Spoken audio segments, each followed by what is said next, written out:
बिस्मिल्लाहिर्रहमानिर्रहीम। अस्सलाम वालेकुम दोस्तों, उम्मीद करता हूँ आप बिल्कुल ठीक ठाक होंगे। दोस्तों आज है 29 दिसंबर सन 2021 और दिन है बुध का। दोस्तों आज की वीडियो में मैं आपके साथ शेयर कर रहा हूँ 4 से 5 मिक्स न्यूज़। और सबसे जो पहली न्यूज़ है वो है मस्कत बल्दिया की तरफ से कहा गया है कि 1 जनवरी 2022 से लेकर 8 जनवरी 2022 सुबह 10 बजे तक उनका जो ऑनलाइन सिस्टम है, जो वेब पोर्टल है, इसके बाद में जो उनकी मोबाइल एप्लीकेशन है उसके ऊपर आप जो ई सर्विस है वो हासिल नहीं कर सकते हैं। जैसे यानी कि रेंट कॉन्ट्रैक्ट वगैरह की फ़ीस पे करने के हवाले से कुछ भी इसके हवाले से, इसके अलावा जो लाइसेंस वगैरह के लिए, इसके अलावा कुछ जो दूसरी सर्विसेज होंगी वो 1 जनवरी से 8 जनवरी सुबह 10 बजे तक बंद रहेंगी, क्योंकि उनका जो सिस्टम है उसमें अपडेटिंग की जा रही है, जो प्राइसिंग के हवाले से, मुख्तलिफ़ चीज़ों के हवाले से।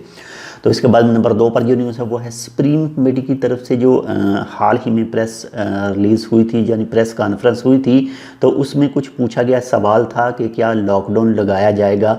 तो उसके हवाले से आज भी एक आर्टिकल आया था और उसमें कहा गया था कि कुछ जो सजेशन दी गई थी कि ओमान के अंदर जो पाबंदियां लगाने के हवाले से, लेकिन मिनिस्टर ऑफ हेल्थ की तरफ से कहा गया था कि सिर्फ जो है जो रूल हैं उसको स्ट्रिक्ट किया जा रहा है, उसको सख्त किया जा रहा है, और हम जो कुछ भी करते हैं वो मौजूदा सूरत हाल को देख कर करते हैं। ऐसा नहीं है कि बस ऐसे ही सब कुछ कर देते हैं, यानी हर चीज़ का मुतालिया करने के बाद में, उसके बाद में ही, लेकिन जो भी नेक्स्ट आगे दुनिया की सूरत हाल होगी तो उसमें कुछ भी किया जा सकता है, यानी फ़िल वक्त एडवांस अभी कुछ भी कहने की ज़रूरत नहीं है।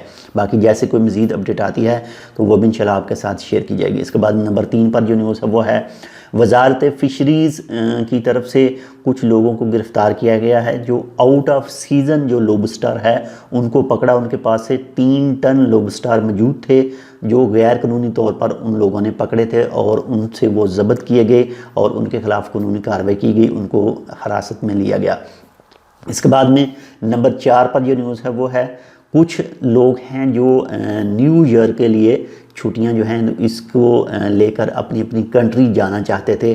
तो उन लोगों ने जो ओमान के अंदर से सफ़र करके जाना चाहते थे उन लोगों ने अपनी जो फ़्लाइट वगैरह है वो कैंसिल कर दी है। और मौजूदा सूरत हाल है जो दुनिया की, जो कोविड के केसेस बढ़ रहे हैं, तो अगर ऐसा ना हो कि अगर ओमान से चले जाएं किसी अपने मुल्क में दूसरे में, तो कहीं दोबारा से पाबंदियाँ वगैरह मुल्कों में ना लग जाएं और फंस जाएं। अगर आप भी इस दौरान अपने ट्रैवल के हवाले से कोई प्लान बना रहे हैं कहीं जाने का, तो थोड़ा सा वेट कर लें और देख लें आगे क्या कुछ होता है। कम से कम 15 से 20 दिन और 1 महीना वेट कर लें, उसके बाद में ही जो ट्रैवल का जो प्लान है वो बनाएं, अगर आप ओमान से आउट अपनी कंट्री में कहीं जाना चाहते हैं तो। बाकी अल्लाह ताला से तो दुआ हमारी भी यही है कि ये बीमारी जल्द से जल्द ख़त्म हो और रूटीन की जो ज़िंदगी, रूटीन की जो लाइफ है जैसे कोविड-19 से पहले थी वो वापस आ सके। इसके बाद नंबर 5 पर जो न्यूज़ है वो है labour ministry of labour Oman की तरफ से एक आर्टिकल शेयर किया गया है जिसमें एक्सपेक्ट हायरिंग का जो लाइसेंस है उसमें तौसीह कर दी गई है। इसकी तफसीली वीडियो आप देख सकेंगे 9 बजे। तो ये थी आज की 4 से 5 मिक्स वीडियो।